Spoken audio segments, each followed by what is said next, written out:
Goed, so vandag doen ons seëning met geboorte. Dit is die 3de keer wat ons gaan seën, en laat ek jou net herinner, God was so opgewonde die dag toe jy gebore is.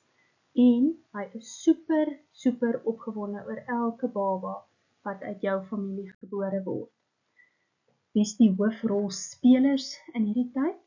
Kan ek julle herinner dat die hoofrolspeler is die persoon wat nou die meeste met die baba te doen gaan hê, en wat hopelik nou God se boodskap van identiteit en destiny in die kind se hart gaan inplant. So identiteit, wie is ek, en jou destiny, of jou roeping is, waarom is jy hier, waarvoor is jy geskape.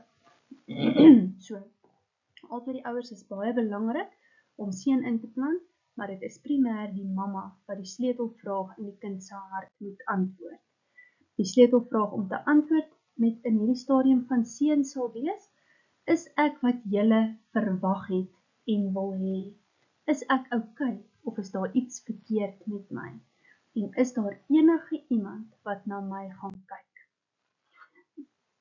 Ekskuus, kom ons kyk, wie gaan na my kyk? Satan se boodskap sal wees, jy is alleen en sonder enige iemand wat vir jou lief gaan wees, of na jou gaan kyk. Daar is iets fout met jou, so niemand wil jou hê nie, en niemand gaan na jou kyk nie. Jy gaan vir jouself moet veg, en omdat jy nie kan nie, gaan jy sterf. God se boodskap sal wees, jy is welkom, jy is veronderstel om nie te wees, jy is 'n geskenk van God. Ons kon nie wag om jou in lewende lywe te ontmoet nie, en jy is nog wonderliker en mooier as wat ons kon verbeel. Jy is presies wie ons wou hê. Jy is perfek. En ons is hier om aan al jou behoeftes te voldoen. So kom ons kyk, wat sal 'n seëning wees en wat sal 'n vervloeking wees met geboorte? 'n Seëning sal wees as die ouers met woorde seën, ons wou jou hê, ons aanvaar jou, jy is welkom, en mamma gee dan liefde en sy koester die baba, nou. As die ouers hierdie kind ontvang, as die seksualiteit waarmee God hom geskaap het, so hulle wou hê wie die kind gebore is om te wees, en dan as die ouers gee dan 'n naam wat 'n geestelike betekenis het, en dra dit goed oor kort na die geboorte. En dan 'n trauma-vrye geboorte sal ook 'n seëning wees. Kom ons kyk, wat sal 'n vervloeking wees? Weer eens woorde, as ouers met woorde spreek wat nie positief is nie, ons soek jou nie, jy is nie welkom nie, en dan kry die baba nie liefde nie, en hy word nie vasgehou en gekoester deur mamma nie. Dit sal 'n vervloeking wees. Die ouers is teleurgestel in die kind se geslag. Die ouers gee die kind 'n naam met geen betekenis, of 'n negatiewe betekenis, en die naam word nie mooi oorgedra nie, of soms word die kinders aan Satan of demoniese geeste toegewy, en dit het ek al first-hand experience, dis baie ontstellend. En dan natuurlik trauma met geboorte. Ek wens ek kan uitbrei op trauma, maar trauma is regtig 'n manier vir Satan om mense in 'n greep te hou vir baie jare daarna. So trauma, as jy trauma gehad het iewers in jou lewe, en iets in jou lewe werk nie, is dit baie waardevol om hulp te soek wat daai trauma aanbetref. Dis regtig relevant, en dit gebeur baie keer met geboorte, want of dis 'n keiser, of die kind sit vas in die geboortekanaal, of ek het byvoorbeeld by alle pasiënt gehad, wat die dokter per ongeluk die babatjie se arm gebreek het met geboorte. Okay, die gevolg van seëning of vervloeking spesifiek nou met woorde. Seëning, as God se boodskap oorgedra word, dan ontwikkel hierdie baba 'n sterk gevoel van sekuriteit en emosionele vrede.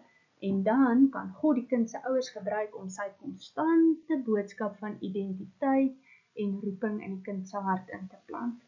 Vervloeking, wanneer Satan se boodskap oorgedra word, dan skep dit onsekerheid en vrees vir die dood tree in. Moeilikheid, dis moeilik om God te vertrou in moeilike omstandighede, of byvoorbeeld om 'n eggenoot of enige iemand anders naby jou te vertrou. So met ander woorde, as jy jou ouers nie kan vertrou nie, en dit is eintlik die wessels wat God op aarde gesit het om jou tot 'n groot mens lewe te kry, raak dit vir jou baie moeiliker om in groot mens lewe 'n man of 'n vrou of jou spouse te vertrou, en dan nog moeiliker om vir God te vertrou in moeilike omstandighede.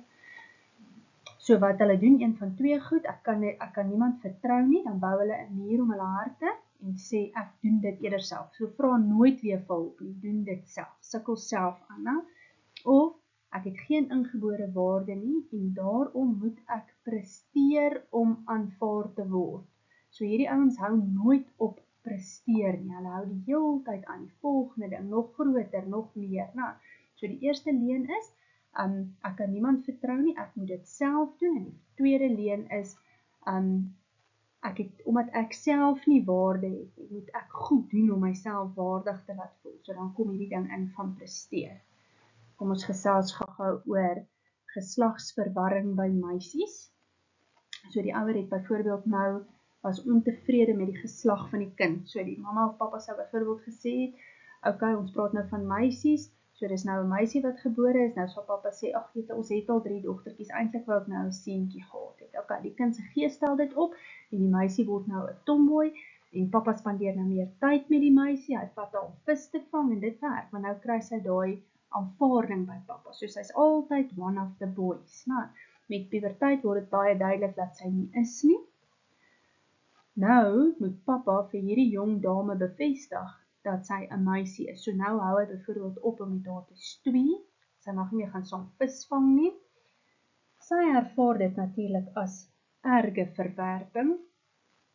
Nou glo hierdie kind dat sy die verkeerde geslag gebore is. Sy moes eintlik 'n seun gewees het. Okay, so ek wil net sê en dit duidelik maak, dit is nie die enigste rede vir homoseksualiteit nie, maar hier is een van die redes. Okay, so of anderste ontwikkel so 'n kind 'n obsessie om te bereik. Okay, so hulle wil altyd hoër bereik.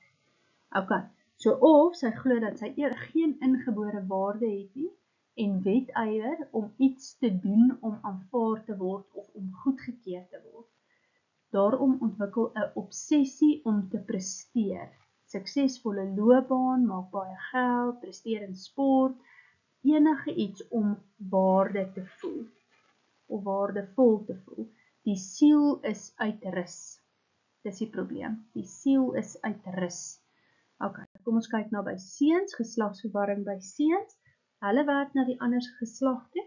Die seun probeer om die meisie te wees wat die ouers wou hê, so om vir pappa tevrede te stel byvoorbeeld. Nou speel hy met poppe, hy hou van mooi klere, so hy probeer nou alles doen wat die dogtertjie sou gedoen het, sodat hy hulle guns kan wen. Die gedrag beïndruk byvoorbeeld die pa nou glad nie, maar die pa maak nou negatiewe aanmerkings en dra sy boodskap dat hy nie daarvan hou nie verbaal aan die kind oor nie. So hy gee nou attitude, as ons dit nou so kan stel. Hy laat hierdie kind nou verstaan dat dit ook nie die tipe seun is wat ek wel gehad het nie. Okay, die seun is nou nog meer te mekaar. Die mamma probeer troos. Hy vat nou mamma se kant, die seun, want hy kry mos nou meer aandag, positiewe aandag by mamma, en nou beweeg hy nog verder weg van pappa af. En dan, wat die gevaarlike ding is, en ons gaan dit volgende week sien, of oor 2 weke, wanneer ons puberteit doen, met puberteit het hulle dan 'n seëning van pappa nodig, om hulle te release in die groot menswêreld in. So met puberteit, wat nou met hierdie seun gebeur, is hy het nog steeds nou 'n soeke na die aanvaarding van die pa. Dan begin hy nou aanvaarding soek op ander plekke. Partykeer alkohol, partykeer ander mans, en dit is dan hoe hulle oorval na homoseksualiteit, want hulle soek dan daai aanvaarding by ander mans. Okay. Ek wil net weer sê, daar is ander redes ook vir homoseksualiteit. Ons kan nie sê hierdie is die standaard reël, dis hoekom mense homoseksueel raak nie, daar is ander redes ook. En dan of 'n obsessie om te presteer, presies dieselfde as met meisies. Okay, hulle het daai, ons wil presteer, ons wil ryk wees, ons wil mag hê, ons wil bekend wees, want jy het nie daai ingebore tevredenheid oor jouself nie, jy wil altyd meer doen om aanvaar te word. Okay, kom ons kyk gou na die name. Die name is ook 'n baie interessante ding. Die naam bevat karakterkwaliteite en wenk na die kind se roeping. So jou werkie waarvoor jy op aarde gesit is baie keer ingeplant binne in jou naam. Okay, so in die Hebreëse kultuur is 'n naamgee seremonie gehou op dag 8. Interessant net, sommer die nommertjie 8 beteken nuwe begin. Okay, en dan onthou karakter en posbeskrywing. So dit wat jy op aarde gaan kom doen of gaan kom verteenwoordig, word in jou naam ingebou. Okay. So Jesus se naam wat verlossing beteken, dit is wat hy op aarde kom doen het. Hy het vir ons sondes kom sterf om ons te verlos. So het hy sy roeping op aarde uitgeleef as verlosser, ja, want hy het die ultimate prys betaal om vir ons sondes te sterf aan die kruis. Okay, so dis maar net een voorbeeld, ek sal vir julle nog gee. Kom ons praat net eers oor trauma. So ek het vir jou gesê, as jy groot trauma in jou lewe gehad het, waarmee jy nog nie gedeel het nie, en as daar goeders in jou lewe is wat nie werk nie, is dit baie, baie, baie relevant om berading te kry daarvoor.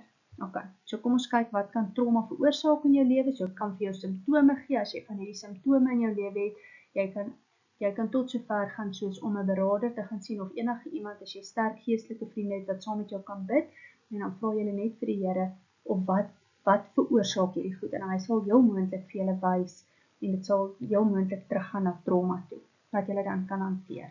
So goed soos irrasionele vrese en fobies, kompulsiewe gedrag, so 'n onweerstaanbare drang om op 'n sekere manier op te tree. Byvoorbeeld 'n vrees om te verstik of om in klein spasietjies te wees, claustrofobia. Okay. Interessant, ons lees in Hebreërs 2 vers 14 tot 15. Aangesien die kinders dan nou vlees en bloed deelagtig is, dit beteken, die kinders is mense, het hy, wat Jesus is, dit ook op dieselfde manier deelagtig geword. So met ander woorde, Jesus het afgekom aarde toe en mens geword onder ons, sodat hy, Jesus, deur die dood, deur sy sterf aan die kruis, hom tot niet kon maak wat mag het oor die dood. So met ander woorde, vir Satan, wat mag het oor die dood, kon oorwin nie. Dit is die duiwel, wat mag het oor die dood. En almal kon bevry, wat hulle hele lewe lank uit vrees vir die dood aan slawerny onderworpe was. Kan jy sien, hoe kan vrees jou aan slawerny vasmaak? Dis my net 'n interessante skrif saam met trauma. Trauma maak vrees vir die dood. Vrees vir die dood connect jou aan slawerny. Kom ons kyk wat het God gedoen in die ou Hebreëse kultuur. Kom ons kyk wat was God se ou pad om seker te maak dat kinders met geboorte geseën word. Die hele gemeenskap en uitgebreide familie is opgewonde oor die baba gewees. Dit was 'n event. Dit was 'n ding wanneer die baba gebore word. Vandag word 'n kind gebore en ons weet dit skaars. Dit was 'n baie, baie groot ding. Okay, so viering in eer van die kind se koms op die 8ste dag. Die rabbi en die ouers het die babatjie geseën. Okay, so dit is baie belangrik net om te besef dat ouers ook moet seën. So ons seën ons babatjies in die kerk en dit is baie mooi, ons dra hulle op, ons kan enige tyd vir enige baba bid, dit is fantasties en die hele gemeente is getuies. Maar ons is ook veronderstel om as ouers mooi woorde oor ons kinders te spreek. Dit is baie, baie relevant. So die ouers kan ook die kind sien. Okay, en dan die ouers vra die Here vir 'n betekenisvolle naam wat die kind se identiteit en roeping verteenwoordig. En dit het baie keer ook op die 8ste dag dan hulle vir die kind sy naam gegee en vir hom gesê dit is wat jou naam beteken en dit is wat jy op aarde kom verteenwoordig en dit is hoe jou lewe. Dan het hulle sommer net geseën en skrif voor die kind geprofeteer en so aan, wat baie mooi is. Kom ons kyk wat lê in die betekenis van 'n naam. Ek gaan vir julle Sagaria 1 lees. Sagaria 1 is baie mooi, net die eerste vers. So ek gaan eers vir jou sê, jy wil dit dalk volg in jou Bybel. So Sagaria, die woord Sagaria of die naam Sagaria, gaan sommer in Engels sê, beteken the Lord remembers. Alright. The Lord remembers. Onthou dit nou, Sagaria beteken the Lord remembers. Berechja beteken God will bless. En Idu, dis die eerste drie, dis die drie name in die eerste versie, beteken at the appointed time. Ek gaan nou vir jou die skrif net lees. Nou, in die 8ste maand, in die 2de jaar van Darius, het die woord van die Here gekom tot Sagaria, die seun van Beregia, die seun van Ido, die profeet, en gesê, die Here was baie vertorend oor julle. So God was baie kwaad vir julle gewees. Maar dan is Sagaria ook 'n belofte van hoe jy, as jy God soek, jy vir God sal vind. Of dat God ook vir jou soek. So jy soek vir God, maar eintlik soek hy ook vir jou en hoe julle by mekaar kan kom. Op so 'n manier, so hoor nou net gou weer. In die 8ste maand, in die 2de jaar van Darius, het Sagaria, Sagaria beteken, the Lord will remember, so jy kan dit so sê. In die 8ste maand, in die 2de jaar van Darius, het die woord van die Here gekom, because the Lord remembers, tot die seun van Beregia, the Lord remembers, die seun van God will bless, die seun van Ido, at the appointed time. So hoor hoe mooi is dit, in die 8ste maand, in die 2de jaar van Darius, het die woord van die Here gekom, tot, of want, the Lord remembers, na die seun van God will bless, die seun van at the appointed time. Kan jy sien hoe staan net in daai eerste sinnetjie, eintlik 'n hele versteekte boodskap, as 'n mens kyk na wat die betekenis van naam is. Dis in Sagaria 1, die eerste vers. In Genesis 5 lees ons van Methusalem. Methusalem was 969 jaar oud, en hy het gesterf net voor die vloed. So net voor Noag se vloed. Methusalem was Noag se great-grandfather gewees, sy oupa grootjie. Weet nie, hy kon dalk die oupa grootjie gewees het, hy was baie oud, 969 jaar, en hy is oorlede 'n week na die vloed. So hy is nie in die vloed oorlede nie, hy is oorlede, en 'n week later het die vloed gekom. Methusalem se naam beteken, wanneer hy sterf, oordeel. Wanneer hy sterf, oordeel. En dis presies wat die vloed gebring het, oordeel. Daniel beteken, God is my regter. Jakob beteken, hakskeen-gryper, of verraaier, of conman, of hoe ook al jy dit wil sien. En jy moet onthou, dat Jakob vir Esau eintlik verneek het uit sy eersgebore reg uit. Jy moet dit nooit vergeet nie, hy was eintlik 'n verraaier gewees op daai stadium. En jy moet onthou, in die tyd wat hy en God toe nou in die woestyn gestoei het, en wat God hom op die heup geslat het, en wat hy nie vir God wou los nie, of wat God nie vir hom wou los nie, het God sy naam verander, want toe hy, ek wil amper sê, tot bekering kom, of regtig waarheid begin sien en besef, waarvoor God hom op aarde geplaas het, toe hy vir God kry, kan ek dit so stel, toe verander God sy naam, toe sê God vir hom, toe sê die engel vir hom, maar dit was God, toe sê God vir hom, wat is jou naam? Toe sê hy, Jakob. So God het hom sê, wat is jou naam? Toe sê hy, verraaier. Toe sê God vir hom, nee, ek verander nou jou naam sal voortaan wees, Israel. En Israel beteken governed by God. So met ander woorde, op daai stadium, toe word hy die vader van God se mense, want dit het tog die Israeliete geword. Nou, so hy het toe nou sy 12 seuns geword, en sy 12 seuns, die 12 stamme van Israel geword, en dit is die storie wat ons deur die Bybel volg, wat dan ook vir ons in die Nuwe Testament opgeskryf is, as voorbeeld en om ons te leer. Nou, Melchisedek beteken koning van regverdigheid, Jesus beteken verlossing, Immanuel beteken God met ons. Kan jy sien hoe die name elkeen 'n betekenis gehad het, en dit is baie relevant geweest. So ek kan gou vir jou vertel, voordat ons by die gebede begin, my naam is Hanjuret, en my name kom van Hester en Johanna. Nou, Hester is, wat ek aanvanklik gedink was, die ster, ek weet nie, een of ander ster godin, the Star of Esther, ek weet nie, maar in elk geval, wat ek gedink het 'n negatiewe betekenis het, en toe lees ek eendag raak dat daar ook so 'n boom was. En daai boom het 'n verskriklike, ek het dit gegoogel, die boom, ek kan nie nou meer onthou wat dit seker, maar nou daai boom het seker nou maar, ek weet nie, kan nie onthou nie wat dit beteken, maar in elk geval, daai boom het 'n vreeslike mooi wit blommetjie gehad. Dit is waarvoor hy bekend gestaan het, hierdie mooi wit blom, en dan het die blomme baie mooi fragrance gehad.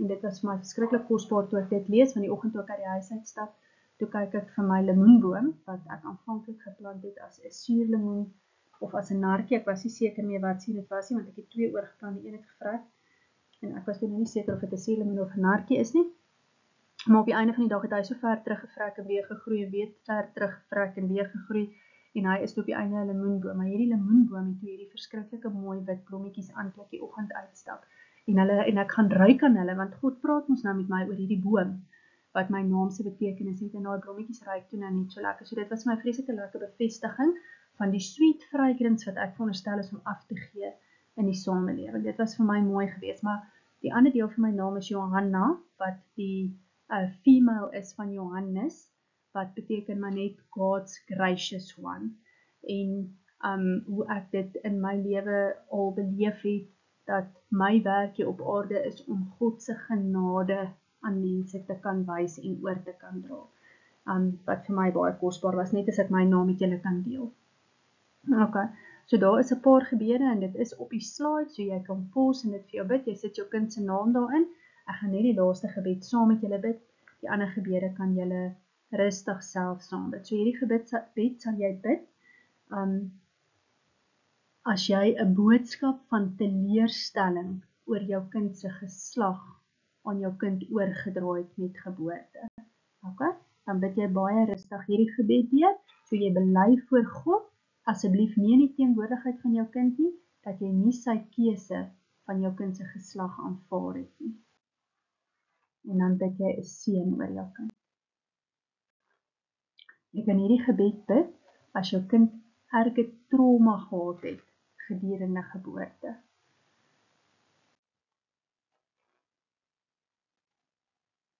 Jy kan hierdie gebed bid as jy jou kind verwerp het met geboorte. Kan dalk 'n postnatal depressie gewees het, dit kan dalk wees dat jy net nie kans gesien het nie, dinge het dalk finansiëel nie goed gegaan nie, jy besef dalk net vandag, of die Heilige Gees herinner jou dalk net vandag, dat jy jou kind verwerp het met geboorte, en dan bid jy hierdie vir jou kind. Weereens, wanneer jy bely, doen jy dit nie in die teenwoordigheid van die kind nie, maar hierdie seëngebed kan jy in die teenwoordigheid van jou kind bid, of jy hoef nie. Jy kan dit net bid en jou kind se naam daarin sit. Jy kan hierdie gebed bid, as mamma 'n onnatuurlike vrees gehad het om geboorte te skenk, wat jy dink jy op die babietjie kon oorgedra het, dan bid jy hierdie gebed. Jy kan hierdie gebed bid as jy van tevore een of meer baba verloor het, om die gevoel dat die kind 'n plaasvervanger is, en dat daar druk op die kind is, om iemand anders se doel, oproep of roeping te vervul, dan kan jy hierdie gebed bid. Hierdie gebed het ek nie vir jou ingesit nie, maar jy kan my vra vir hom as jy wil. Dit is net 'n gebed wat ons bid wanneer ons die babietjie 'n naam gee. Dit is maar net om hom te seën met sy naam, en dan met wat sy naam beteken en wat sy doel en roeping op aarde is.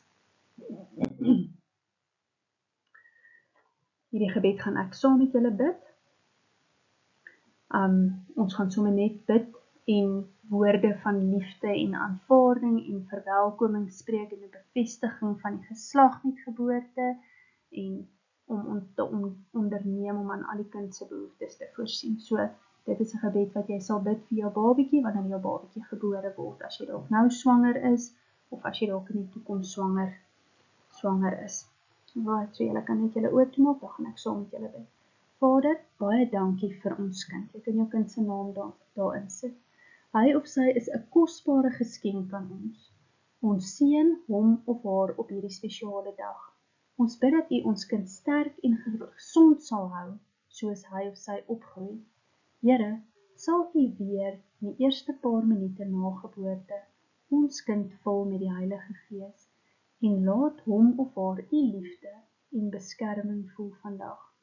Hallo klein ding, dis jou pappa en mamma. Ons is lief vir jou. Ons het gewag om jou van gesig tot gesig te kon sien en nou kan ons. En jy is 'n pragtige seentjie of dogtertjie.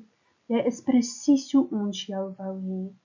Ons is so tevrede met hoe God jou gemaak het. Vandag vier ons jou geboorte saam met die engele in die hemel en verklaar ons dat jy welkom is in hierdie wêreld en in ons familie. Ons het jou verwag en jy het 'n plek in ons familie. Ons is so bly dat jy hier is en sal altyd hier wees vir jou, om na jou om te sien en om jou veilig te hou. Ons sal seker maak dat ons aan elke behoefte wat jy het voorsien. Jy is wonderbaarlik gemaak deur God en hy sonder jou af van jou moeder se skoot af om hom te dien al die dae van jou lewe. Ons verklaar vandag dat jou lewe heeltemal buite perke is vir Satan en al sy demoniese geeste. Ons verklaar dat jy toegewyd is aan die Here in elke aspek van jou lewe en aan sy plan en sy doel vir jou vandag en vir elke dag van jou lewe. Jy is 'n seën vir almal wat jy ontmoet en jy kan God se guns in jou lewe verwag oral waar jy gaan. Jy is absoluut uniek en niemand anders kan wees wie God jou geskaap het om te wees en dit doen wat God jou geskaap het om te doen nie. Ons wil hê dat jy moet weet dat jy altyd veilig sal wees en welkom hier is. Daar is niks wat jy kan doen wat sal maak dat ons minder lief vir jou is of jou sal verstoot nie. Ons seën jou gees vandag met liefde van God. Ons seën jou verstand met intelligensie en wysheid. Ons seën jou emosies met entoesiasme, sekuriteit en vrede. Ons seën jou liggaam met fisiese gesondheid en krag. Mag jy groei en ontwikkel in elke aspek, gees, siel en liggaam, in die persoon wat God vir jou beplan het om te wees. Mag jy bly in God se liefde en vrede, vandag en elke dag van jou lewe. In Jesus naam. Amen.